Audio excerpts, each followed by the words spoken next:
Good afternoon and welcome to Housing Month in Prince George's County. I am Angie Rogers, Deputy CAO for Economic Development for Prince George's County. I have the privilege of serving in the administration for County Executive Angela Alsobrooks, and my job is to translate our 498 square miles into meaningful economic development. That is jobs, amenities, and housing. Earlier this year, County Executive Alsobrooks announced her economic development platform during her State of the County address.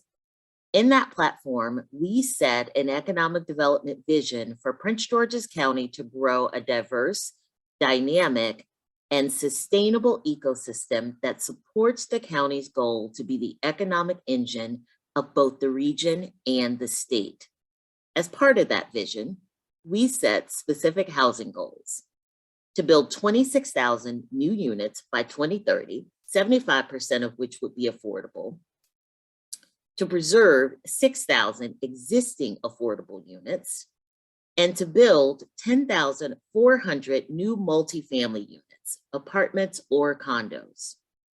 We are focusing on our housing goals for the entire month of November to promote, engage, and encourage you to be our partners in meeting these goals. We've had an exciting housing month. We launched a new website, mypgc.us/housing, where you can find out about all the events we plan for November. And after this month, you can use that site to keep up with everything the county is doing in the housing space. We highlighted new additions to our committed affordable pipeline, like the villas at Langley along the proposed Purple Line, where the Jair Lynch Company is preserving 295 affordable apartments and improving the quality of all 590 units on site. We announced our first right of first refusal project, where NHT and the Washington Housing Conservancy acted on the county's behalf to buy Hamilton Manor, where they will preserve and improve 245 units, also along the Purple Line. We announced new resources, a new $15 million preservation fund, a new $1 million fund administered by our partner Habitat for Humanity to assist existing homeowners with repairs and renovation, and a revamp of the county's bond program administered by the Housing Authority of Prince George's.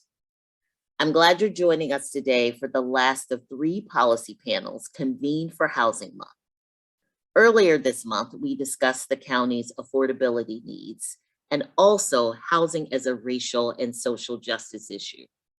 Since the county executive set our housing goal earlier this year, many have asked, why do we need a housing goal? The county has so much of it already. Well, I hope today's panel continues to answer that question and further begins to ask and answer, now that we have housing goals, how do we meet them? What capacity do we need? What resources do we need? Let me tell you a little bit about the lineup. On our panel today, we have the region's leading philanthropic voices, all of whom care deeply about affordable housing as one of the region's most pressing issues for low and moderate income families. We have Rosie Allen Herring, President and CEO of the United Way of the National Capital Area, Catherine Buell, Director of the Housing Equity Fund for Amazon in the Community, George Leventhal, former Montgomery County Council member and current Director of Community Health for Kaiser Permanente, Tonya Wellens, CEO of the Greater Washington Community Foundation. Our moderator for today's discussion panel is Diana Leon Brown, Director of Strategic Partnerships in the County Executive's Office. Just 2 housekeeping notes before I hand it over to Diana. First, we are recording today's session and it will be available on mypgc.us/housing to review later. Second, although we will not have a live Q&A, please put comments and questions in the chat and Diana may elevate some of those in the discussion.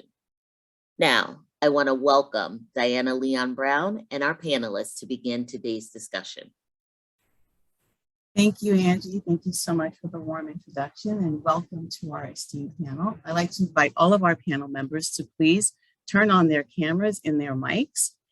as we prepare to discuss the role of philanthropy in affordable housing. So thank you so much. Thank you for being here and taking the time. And thank you, Angie, for spearheading this wonderful discussion.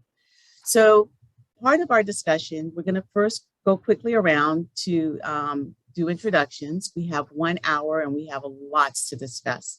So I'd like to start off, if you can each just quickly introduce yourself and just kind of state a little bit about what you do, what your role is with your organization and how it relates to housing. So Rosie, would you like to go first? That's what happens when your last name starts with A. So good afternoon, everyone. It is indeed a pleasure to be with you. And Diana, thank you for your leadership. And Angie Rogers, thank you for yours as well. And of course, with my colleagues on the panel today. I'm Rosie Allen Herring, and I have the pleasure of every day being the president and CEO of Your United Way of the National Capital Area.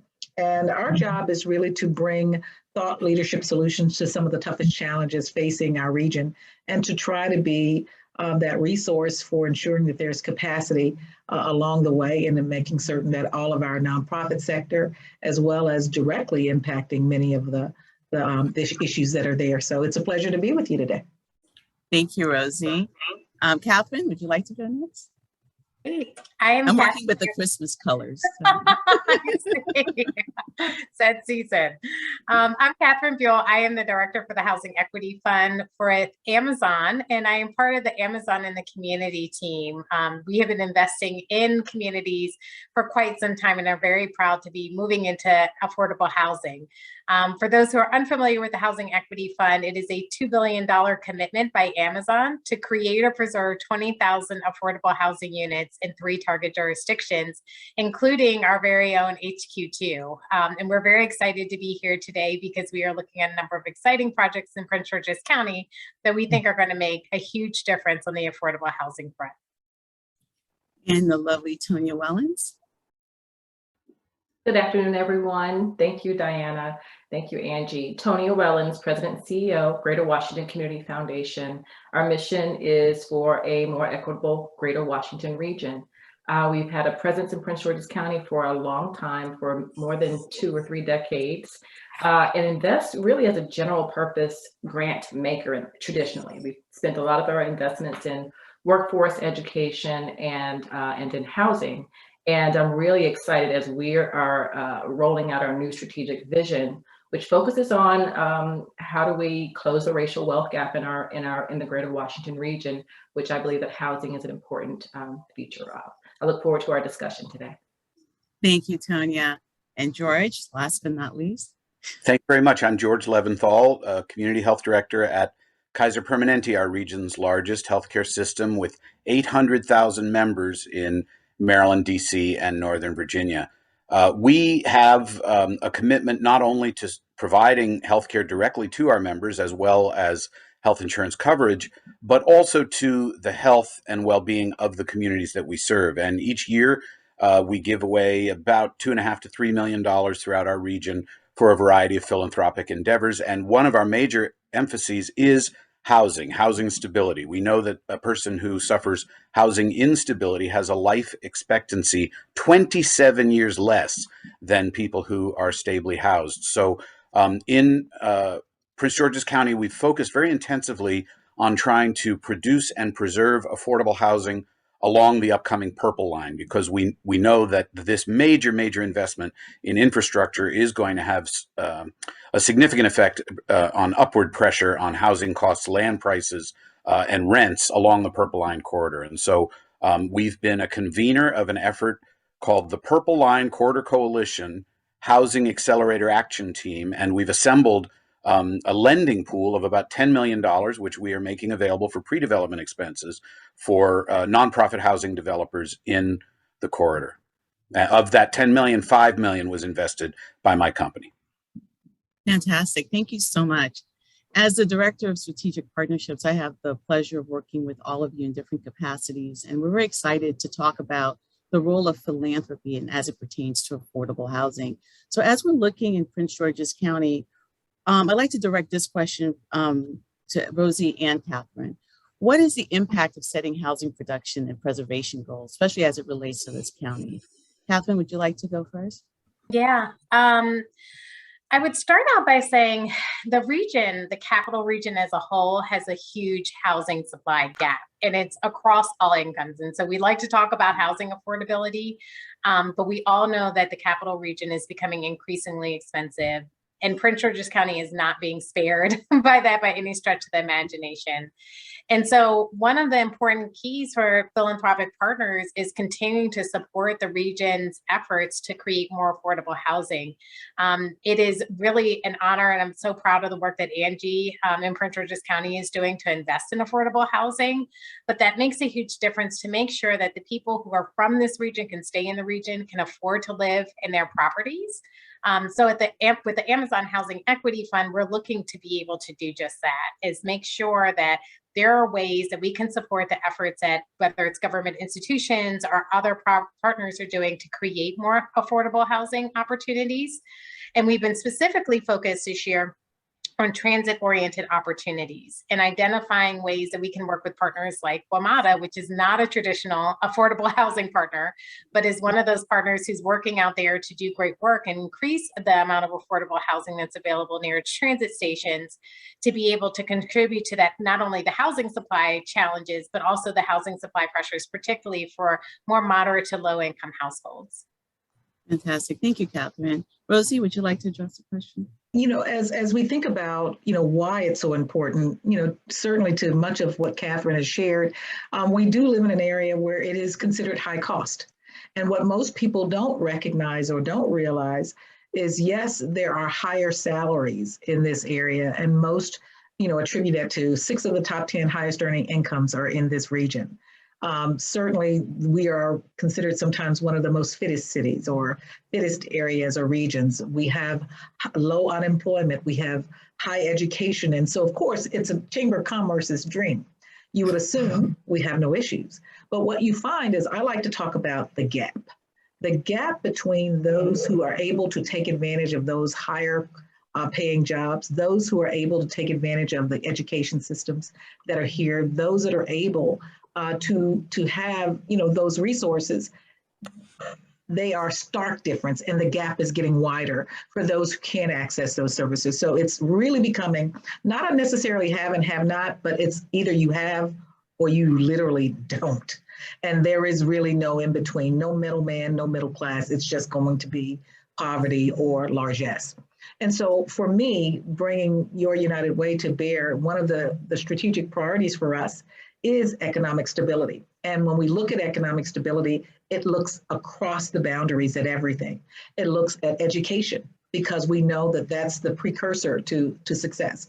And so a lot of our investments are in that light. We do look at a workforce, because we know that if you're able to get to the higher order, higher thinking, higher paying jobs, then that'll allow you to take advantage of the resources that we have here. We do have to look at health, because while we are certainly one of the fittest cities, we have some of the largest health disparities in the country, some of the highest chronic disease rates in the country. And so when we think about that, all of that is woven into an economic stability equation, if you will. And so for me, before going to United Way of the National Capital Area, I spent 21 years of my career at Fannie Mae.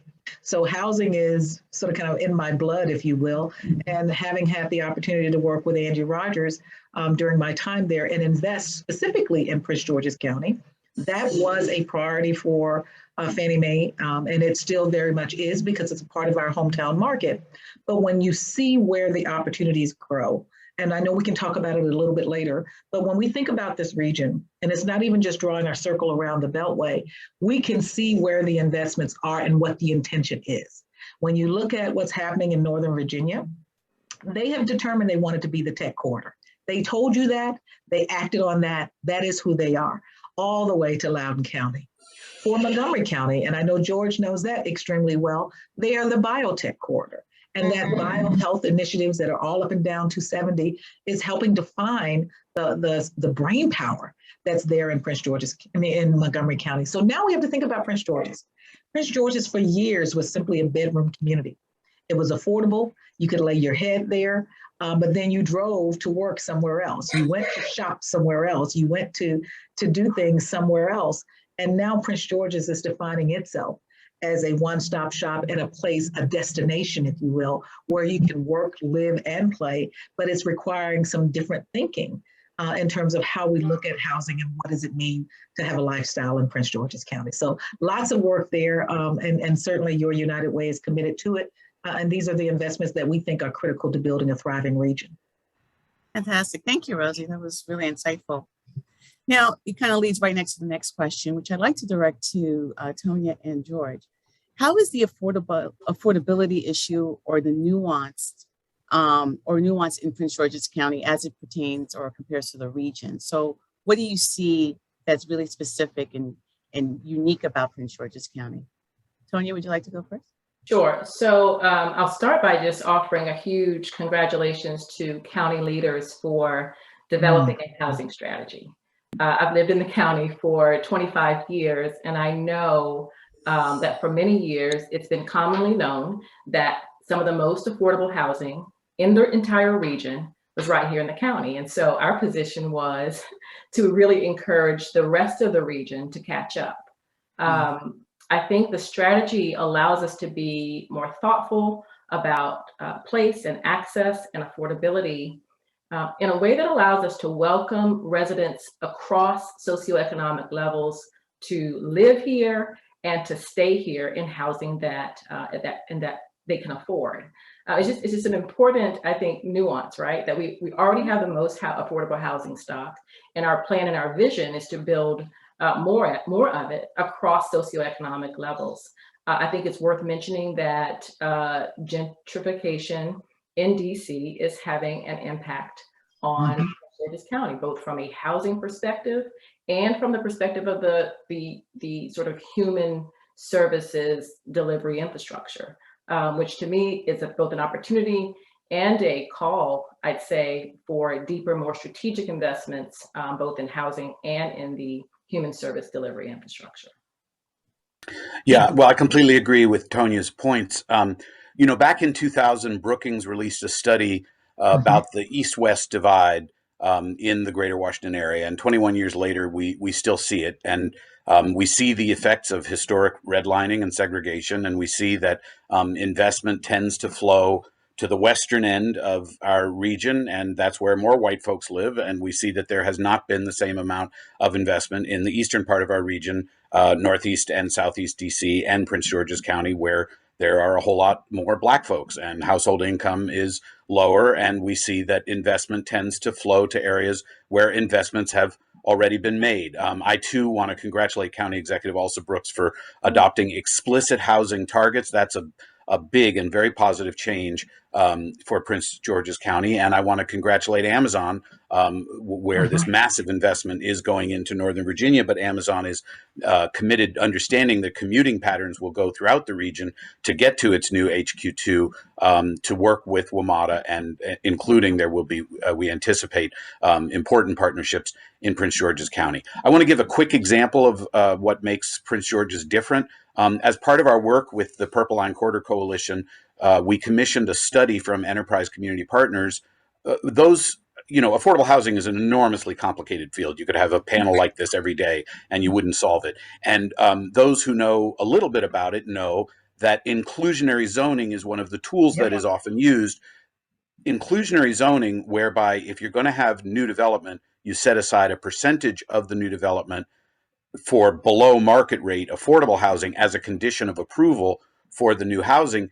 It depends on high demand for new housing. You can impose all kinds of requirements on new development as a local government. What you cannot do is compel new development. And so Enterprise Community Partners studied the issue and ultimately came to the conclusion that there were other policy tools that could be successful in Prince George's County. But as of 2 years ago, the market demand for new investment in housing in Prince George's County was not comparable to the market demand in the District of Columbia or in Montgomery County, both of which have strong inclusionary zoning initiatives, again, based on heavy demand. And so the recommendation was that at that time, Prince George's County not pursue inclusionary zoning as one of the tools in its toolbox. But there are many other tools that will work, and Angie Rogers it really deserves a lot of credit for working with the county executive and working with the rest of county government to apply those tools, established a housing production trust fund for the first time. The county council also deserves a lot of credit for that. So there are important tools that can be used here. We do see along the Purple Line corridor, which I'm focused on very intensively, we do believe that the demand is latent. We're not seeing a lot of new development yet, but we are seeing rising rents, and we do anticipate, of course, because the transitway has been delayed for so long, investors tend to want to see something that's actually in place and up and running. But we do anticipate that in the next several years, demand is going to grow substantially, and the need for preservation and making sure that we're attentive to taking care of the working people who have lived in that corridor for all these years and who have waited patiently for the new transit system that will provide so many benefits, from mobility, access, environmental benefits, community development benefits, that the folks who live there now can continue to enjoy it and benefit from it as investment increases and as the transit stations actually open and people can ride the Purple Line. No, excellent. And I think you're exactly right on.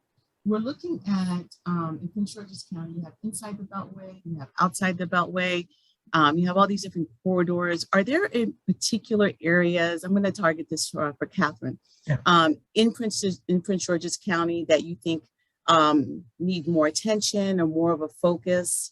Give us your thoughts on that and how Amazon and how you are thinking about it. Yeah. We've actually been focused on the transit corridors.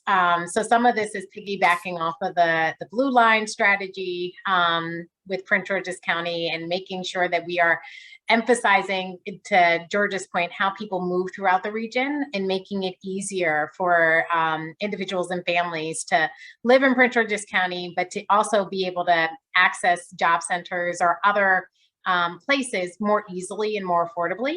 And so the good thing about Prince George's County is rich in transit options, and really making sure that we're taking the opportunity to lean in on that. In addition to our commitment with WMATA, we also committed with the Regional Council of Governments here in Washington, D.C., that we would commit another $500,000 to planning efforts around those transit stations and providing local governments with an opportunity to do all of the planning that needs to be done. There are several transit sites in Prince George's County that have been targeted for maybe major federal tenants coming to the county, but there are also opportunities to do some really creative development that is easily accessible by many, driving some of the jobs to the county, but also making sure that as the county continues to grow, that there is a level of affordability that is built into each of those developments. So that the county can both grow and prosper, but also be inclusive with who is able to reside in those properties. So for us, it's really, right now, the focus is transit all the way. Did you have a question, Rosie? No, I just wanted to tag on to that. It was something that you said that struck me, Diana, that I used to say all the time. In Prince George's County, it's like a tale of two cities. Mm-hmm. There is what you call inside the Beltway, and then there's outside the Beltway. And inside the Beltway, and Tonya mentioned gentrification, that's not a bad word unless you make it a bad word. Mm-hmm. In terms of where you could see those communities that were abutting the District of Columbia, a lot of garden style apartments from the 60s, and you can watch the migration pattern of where people from the District of Columbia had come over to Prince George's County. But I think it's also a testament to recognizing what the county's assets are. Yeah. And of course, the assets are, one, starting with a leader who has a great vision and understands what it means in terms of equitably distributing those resources to ensure that we're building a thriving community. But two, one of the things that Prince George's has, in addition to transit, and most people don't recognize that it is a transit fail-safe, if you will, for the entire region. There are more metro stops in Prince George's County than anywhere else. And most people don't realize that. So when you talk about transit-oriented development, there's lots of opportunity, which leads me to the next asset for Prince George's County, which is land. And we all know once it's developed, it's gone. So the opportunity in terms of a blank slate or a clean slate for the county to define itself, as well as how you want to equitably distribute those resources and allocate them, and to think about who's here to prevent displacement for those who want to be here, who were here when no one else wanted to be, to now determine that they need to fairly be able to remain while we welcome. And I too have been now a resident for 30 years. It's a matter of, I've been here longer than I've been at home. And so it's a matter of really recognizing where we have that opportunity, recognizing those assets. Again, I think that we have great opportunity, but the window is short to make those decisions, because decisions that are being made now will have implication for generations to come. Anybody else want to comment? George, do you have any thoughts or? I'm just putting a check mark beside both comments, and just wanting to add on that, you know, many of us have chosen Prince George's County. And so when we think about the housing affordability issue, we're thinking about it at one end of the socioeconomic level. But because we have the options, people are still making the choice to be here. But then those at the other ends of the socioeconomic levels are also saying, and have been for many, many years, this is where I want to be. This is where I want to raise my family. And I think the opportunity to fully embrace and own that, the narrative and the opportunity is a real one, and an exciting choice for people in this county. I agree. I think. Oh, sorry. Go ahead, George. I agree. I think the birth rate, I don't think this, I know this, the birth rate exceeds the death rate throughout our region. There are going to be more people here a decade from now, 2 decades from now, 3 decades from now than there are today. And so what's beginning to occur, and County Executive Alsobrooks is very much a part of this, is a reckoning with that. We must provide more housing stock. If we don't, you're going to have people displaced. You're going to have people commuting longer distances in single passenger automobiles, generating more greenhouse gases. You're going to have more homelessness. What we see in California, where my company is headquartered, is a harbinger of what's going to happen in successful metropolitan areas throughout the United States if we don't provide more housing stock. And Prince George's County is reckoning with that, and the opportunities here are great. The cost is relatively more affordable than the rest of the region, and as I think Rosie said, there's available land. So although we haven't yet seen the investment boom in Prince George's County, we know it's latent, we know it's coming, and we have the luxury of being able to plan ahead and be prepared for it, and put safeguards in place to protect those who are at risk of displacement.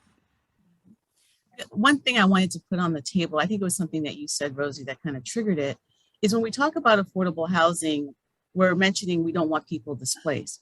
But also, when I look at what's happened in DC and Montgomery County and in different cities, affordable housing is also like middle class. I mean, you're talking about homes that used to sell for $500,000 and now are on the market for $1.5 million. Oh yeah, like so it's nothing.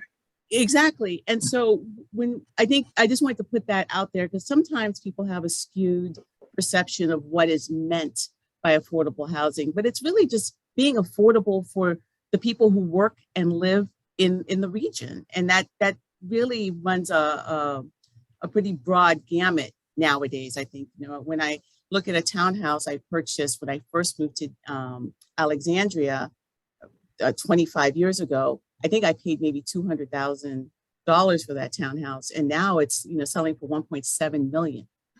And yeah. And so, you know, so that's what I'm saying. When we're talking about affordable housing and what's happening here, those are things that it encompasses all of those pieces. Absolutely. You know, you're talking, Diana, about that's a public policy conversation that we can have, because what we've seen over the years is the moniker change. You know, it used to be low income housing that gave people connotations of, you know, stereotypes, if you will. And then we went to workforce housing, because then it became, well, if I associate it with a particular employment group, doctors, lawyers, or nurses and teachers, oh yeah, they're respectable. So we can call it workforce housing because we know who we mean, who we intend for it to go to. But now when you say affordable housing, that can look like anyone, because when you're in a high cost region where it really, when you're talking an average income or an area median income of 6 figures, and you're having to take a portion of that to determine what's affordable, and someone could be in the 50% rank or in the 70% rank, and they could be at $60,000, $70,000. We do ALICE studies because we're data-driven, evidence-based. And when we think about it, it takes for family afforder to make $96,000 to pay the average rent. Never mind housing in terms of what we know home ownership means and what it means for families, for generations, and equity and things of that nature, even tax breaks. So it's a lot that's built into it. We think about it from it being a roof over someone's head, but there are so many more implications to what having housing affordability, not necessarily affordable housing, what that means so that people can really take advantage of it who choose to live here. Exactly. And just to emphasize Rosie's point, the Urban Institute did a regional housing framework in 2019. And one of the points that they focused on is that those moderate income households are occupying units that otherwise would have gone to lower income households. So you have to address both ends of the spectrum. You have to address the broader supply issues, but you have to pay attention to those more moderate incomes, which it is all of us. It's all of us, whether we're working for a nonprofit, working on the Hill, working in healthcare. Those are the folks that we're trying to make sure can be housed, because if you don't make sure that there is an opportunity for those more moderate income households, what you're going to find is, one, you're putting that downward pressure on the lower income households, and they're not going to have a place to live, even though there have been some historically more affordable places. But now you're squeezing out your workforce who you rely on. And that has become really critical in the time of COVID. We now see very clearly who we rely on to survive. And quite frankly, you don't want to squeeze out that workforce. You want to make sure that you're paying attention and you're providing a floor.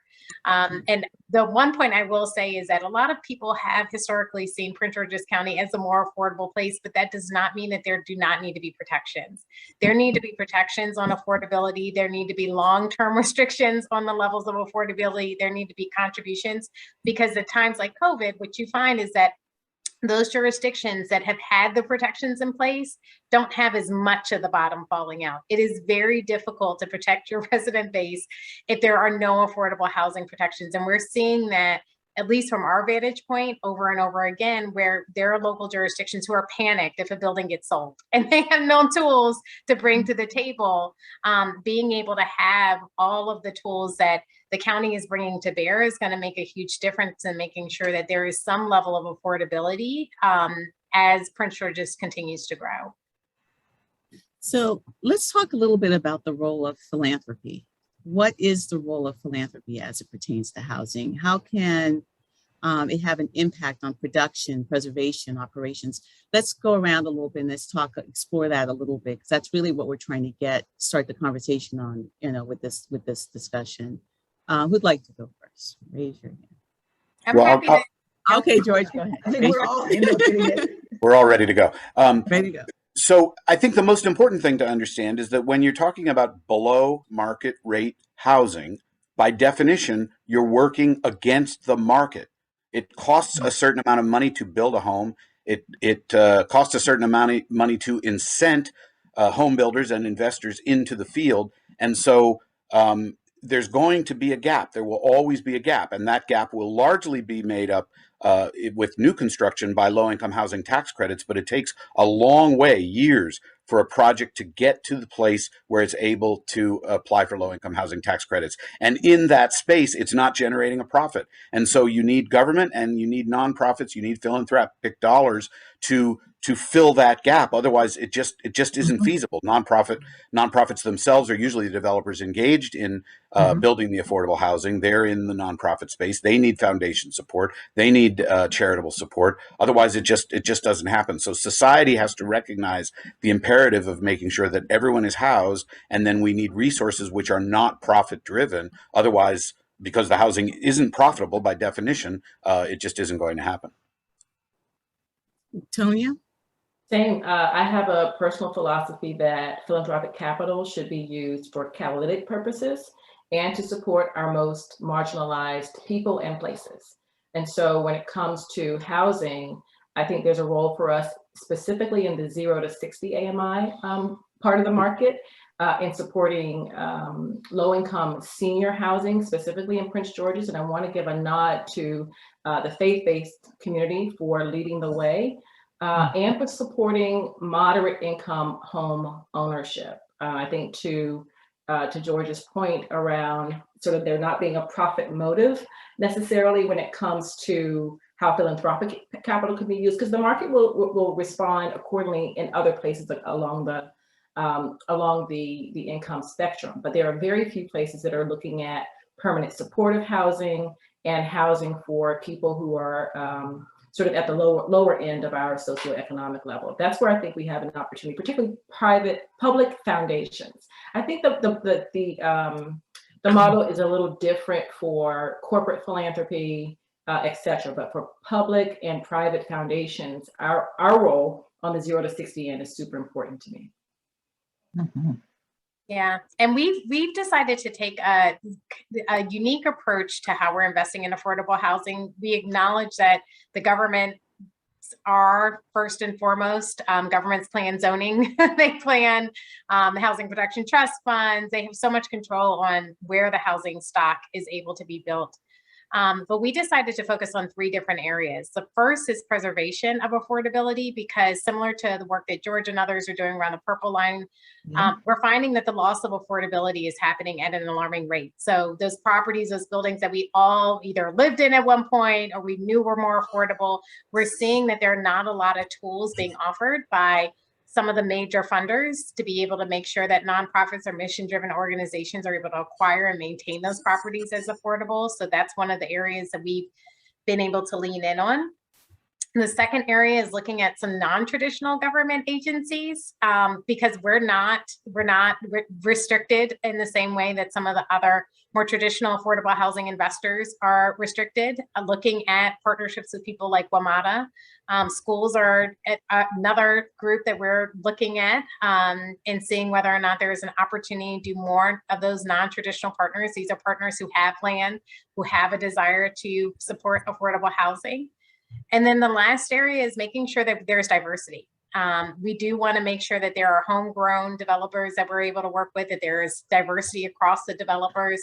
So looking at what those creative opportunities are. And so for Amazon, at least, looking at the role that we can play in affordable housing, it's filling in those gaps where we don't see a lot of traditional housing money coming from the government agencies, but we do see an opportunity to have an impact. Absolutely. And I think, honestly, to bring it all together, there are so many tools that the philanthropic sector, as well as what we call public-private partnerships, that really and truly make for success. You know, when we think about it, we think that most nonprofits are simply, aren't you on the ground, the soup kitchens, if you will, that serve families. And there are many who do great job in bringing that to bear. But what most may not recognize is there's a huge public policy dearth of talent that helps us think through these public policy issues. Tony and I talk about public policy stuff all the time, and most people don't realize that you can affect that. Yes, there is gap financing. Your United Way will look at the gap financing to invest in workforce, $2.5 million just in the last couple of years, just in Prince George's County. Under education, because we know that with education gets you to have the right workforce, that's another $1 million in the last year or so. Of course, it's all of those things that you can make those direct investments, including in actual affordable projects as well. But the public policy piece, I don't want to leave that off the table, simply because when you think about many of the things that George has talked about over the years, everything from inclusionary zoning, the way that public policy happens with eminent domain, how you actually deal with land that's not necessarily used. You have to think about rent control. You know, what happens in the District of Columbia that prevents the explosion of rates when the market takes off. You know, in Montgomery County, the MPDUs, moderately priced dwelling units. What does that mean for affordability? You have to look at eviction protections. As we've gone through those life cycles of various markets, spikes, and we have foreclosures at an all-time high. We just had it still in the last year because of COVID, because so many were losing their jobs. But then we have to also look at how do we get people into these homes that we're talking about developing. So it's a real circular effort, everything from down payment and closing cost programs. All of those things that are there require funding of some sort. The sources can be varied, but we need all of those programs to look at this in a much more comprehensive fashion. So you need the thought leadership, you need the actual boots on the ground, you need the gap investment, but you also have to have all of them in order to really be successful, because you can't really have one without the other. We can be the best of thinkers on this call, on this Zoom.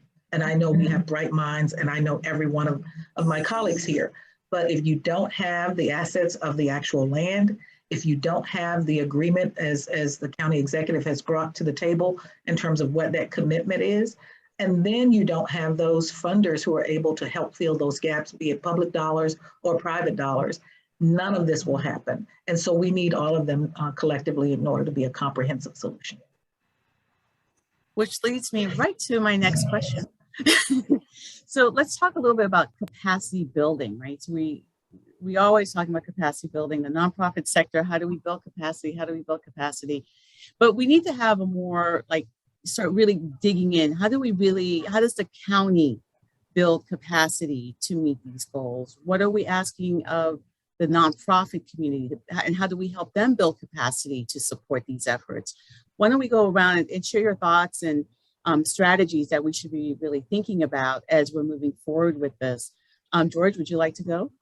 Sure. I think it was Tonya who identified our faith community partners, and that's the first thought that comes to mind. Prince George's County is literally blessed with a very, very robust and deep and long tradition of active participation in houses of worship.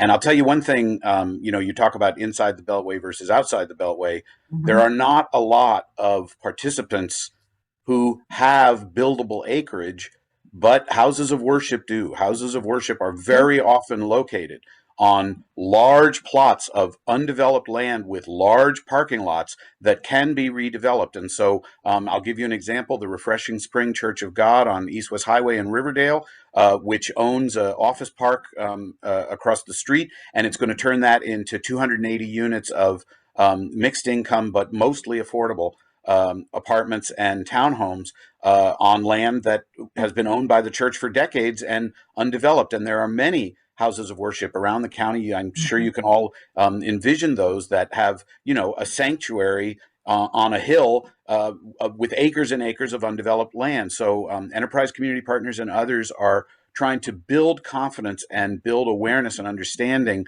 among clergy and among the boards of deacons and among the church leadership, and also do the networking. So where you have a successful example of a church like Mount Jezreel Baptist Church in Silver Spring, that took its acreage, worked with nonprofit partners, had excellent professional consulting help, and housed members of their own, not restricted, but ended up housing members of their own congregation who now live on the church property. It's a win-win for everybody. And so I think that's the first resource that we need to turn to build capacity, build confidence, because it's scary. A clergyman has to take or woman, a member of the clergy, to get ordained, to go to divinity school, years and years of training. They're not real estate developers. It's not their area of expertise. So it takes, some hand holding and some confidence building. But that's one of the greatest opportunities, especially in Prince George's County, for new production of affordable housing. Rosie, would you like to go next?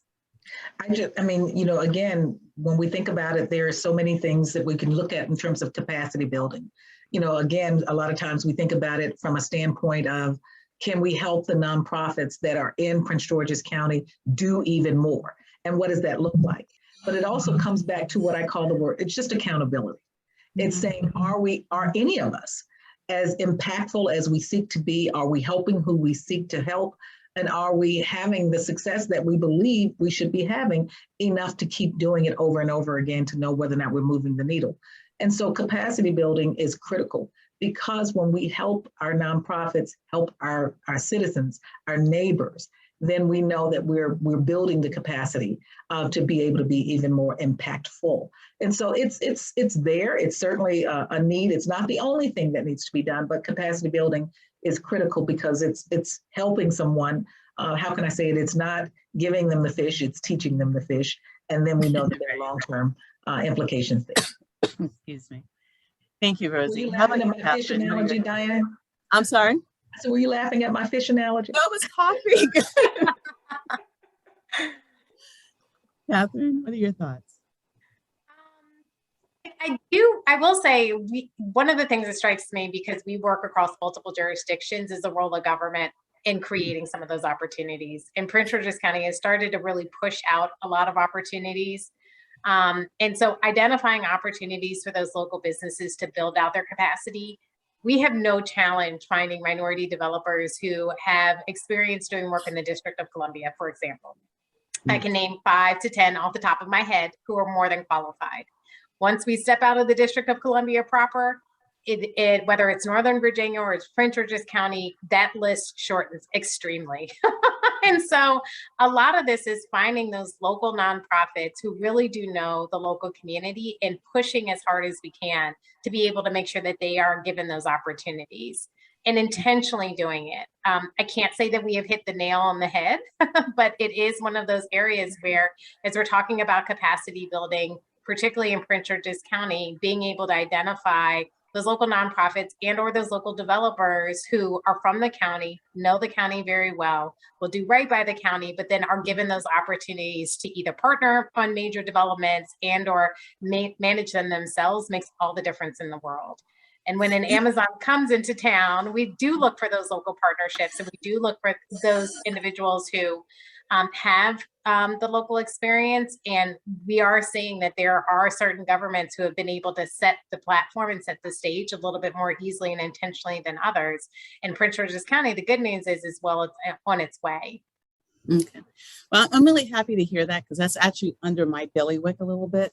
And so one thing I'd like to just throw out there, we've been working so hard with our nonprofit sector and in partnership with economic development, which is, a big part of why this is happening, and creating directories, holding, doing all the accounting, the financial reporting, so that when we have these opportunities, we can say with confidence, here are our nonprofits who are doing X, Y, Z, and in this and that community, and they would be a terrific partner. So we've actually been doing so much more of that. It's something I'm getting on my soapbox a little bit, because I'm so excited about it and so proud of it, because I've been starting to see it now gain momentum. COVID gave us a little bit of a setback, because we had to shift gears and really get, responsive and reactionary. But what it also provided us with this tremendous opportunity to really present our nonprofits to the forefront. And so as I was working with not just regional philanthropists, but national philanthropy, and one of the feedbacks I got back, which was so exciting, is like they were so excited about the reporting that we were giving them. We could give them numbers of what our nonprofits and our community was doing before COVID, what they did with the grants they were receiving from us, and why they would be fantastic partners. So I'm really excited about that, because I think we're going to see more of that growing. And, we're working internally in partnership as well. So it's not just that we're working externally, but, Angie and I have a great relationship. All of the directors here work in partnership, really trying to communicate. Because one of the things I think was missing is that level of communication. Because if you don't know what's going on, you don't know what to do with it. So this is a reason why these sessions are so important, where we're having these conversations. And I know sometimes we feel like, oh, we're having these conversations, but then what? But this is how people really learn about what's happening. Our partners know what we're doing, and we can be stronger together. So I'm going to get off my soapbox, but I did have to throw that in, because I'm just really excited about the work that's been happening here. I love that. I love that. Yeah, absolutely. It's not always the big front of the office, big projects. Sometimes it's helping with the back of the office, helping with the reporting, helping with those things that are just not as attractive and don't always show up in the most visible way. Being able to provide that level of support, and quite frankly, have all of the nonprofits share information. Yeah. Yep. Makes all the difference in the world. Yeah, no, it's been terrific. And so let's talk a little bit about the role of the federal government. What's their role? How do we reach out to them? How do they become a partner? How does philanthropy work in partnership with that? Let's kind of explore that a little bit. Tonya, would you like to go first? Sure. So I think there's a huge opportunity, and I want to give a quick plug on the last question, that our nonprofits in Prince George's County need more capital. Full stop. Yes, they do. I mean, they are under-resourced and have been for many, many years. And they need deeper investments that are multi-year and are general operating. I think the other place where we have an opportunity for deep investment is in our advocacy and organizing and civic infrastructure. And that kind of cuts across all levels of government for local, state, and federal government. One of the things that's interesting about working across the region is that you can see and you can feel the push that advocacy organizations are and how they're leaning in on federal policy, on state and local policy in a way that we don't have the benefit of in Prince George's County. I think our civic infrastructure is present and busy. You know, they're either raising families, they're either at one end or the other end of the spectrum, and we don't have a lot of investments in the advocacy space in the county, which can help us to really move the policy needle. That can help us to think about good practices that are happening in other places around the country, and how do we mobilize and organize the resources and create the policy environment for them to happen here. I'll very quickly note a partnership that we started in the district 2-3 years ago now. It's called a Partnership to End Homelessness, where we are working side by side with local government. We engage federal government where we need to really think about what's the policy environment, what's the funding environment, who are the nonprofit organizations that we need at the table to make homelessness in the nation's capital rare, brief, and non-recurring. We have an opportunity to think the same way, I believe, Diana, right here in Prince George's County as well. How do we organize all of our movers of capital and policy under a single sort of umbrella to think strategically about the kinds of shifts and change we want to advance in the county? Excellent. George, would you like to respond? Well, there's many ways in which the federal government is crucial in this field. Probably the first is the availability of housing choice vouchers and other vouchers like the VASH vouchers for veterans experiencing homelessness. There is the resources that the federal government has to put into housing subsidies is always going to be much greater than what state or local governments can. And under the Biden administration, there's been a commitment to move towards having housing vouchers be an entitlement that ultimately everyone who is eligible for them can get them, whereas now under a third of individuals eligible for housing vouchers get them in the United States. So that's the most important role. But of course, there's also low-income housing tax credits, which is a federal tax benefit, which is the primary financing mechanism for low-income housing finance, and we need a lot more of those, and we need more state eligibility criteria here in Prince George's County. So those are the two primary ways in which low-income housing is made available and subsidized, and the federal government plays an absolutely crucial role, and we need a lot more. Our congressional delegation has been great on those issues. If only the philosophy of our congressional delegation was mirrored throughout the Congress. Rosie, would you like to respond? I mean, I think, one of the assets that we have is the federal government is literally right here. But it's also when we think about our region, because most, are talking about a city, a county, a town. And because we're the Washington metropolitan region, we cross state lines like just crossing the street. We are a conglomerate that I think we should move and be catalytic about, because one jurisdiction can't win and another one lose. We saw that. If you never saw it before, you saw it in the way that we, all went after HQ2. But we recognized that one couldn't win without the other. So when they chose National Landing, it was a win for Maryland. It was a win for the District of Columbia. And so I think that as a federal, quote unquote, hotspot, if you will, we have the opportunity to bring that largesse to the table, that brain power that is not something we have to get on a plane to come in court, but to talk about what those federal services are and to be that model, that poster child, if you will, for the federal government and how it can work well. George gave some great specificity around the housing choice vouchers, as well as the other programs, but having that federal partnership allows us to not only implement programs, but to hopefully enhance them with additional dollars that give us the flexibility to be able to be even more open to helping those who are in need and to go directly where the need lies. So I just, again, think that there is, and it's not just the federal government, it's all of the local jurisdictions, it's all of the municipalities, it's the Council of Governments and who they bring to the table. But we all are dealing with that because every jurisdiction has a mayor or a county executive or, again, you're dealing with a county council, a city council, a local. So we have all of that at our disposal. So there are a lot of bright minds who have chosen public service, but bring that talent to the table regardless. And I think we have to continue to leverage it too. Wonderful. Catherine?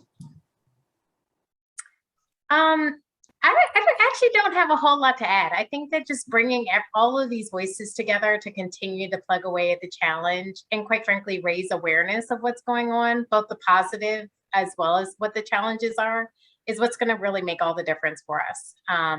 We can't do it alone, and we're all going to have different ways that we approach it. And quite frankly, this problem is too big for any one of us to be able to take on.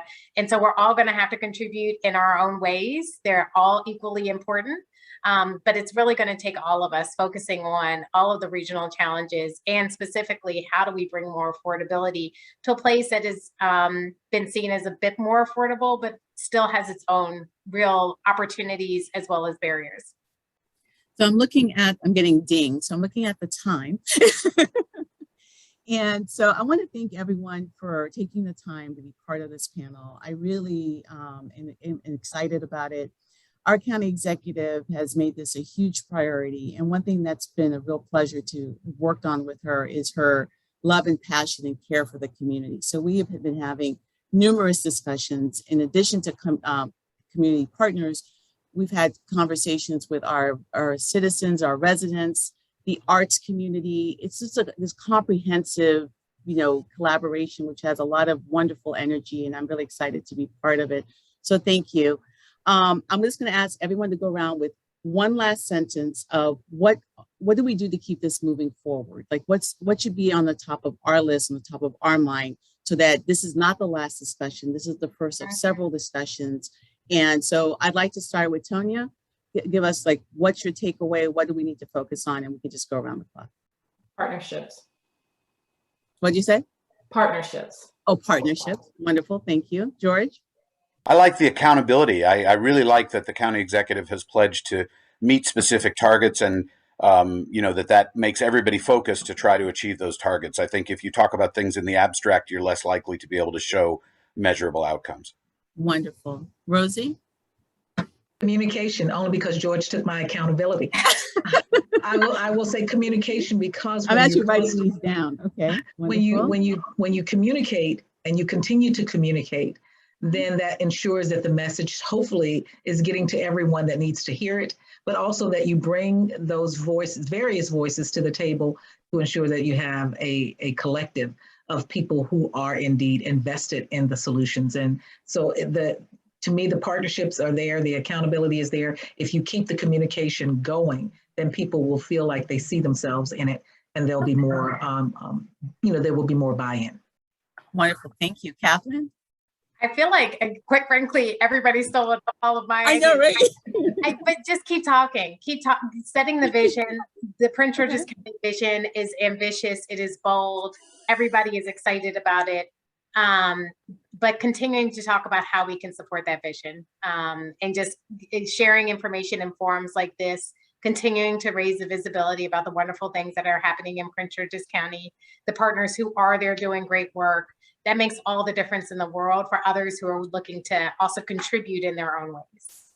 Fantastic. Thank you all so much. I'd like to invite Angie back so she can close us out, and have a wonderful week, everyone. Angie? Wow. Thank you. The richness of the conversation today blows me away. And I can't wait to continue to elevate this conversation over the next few months.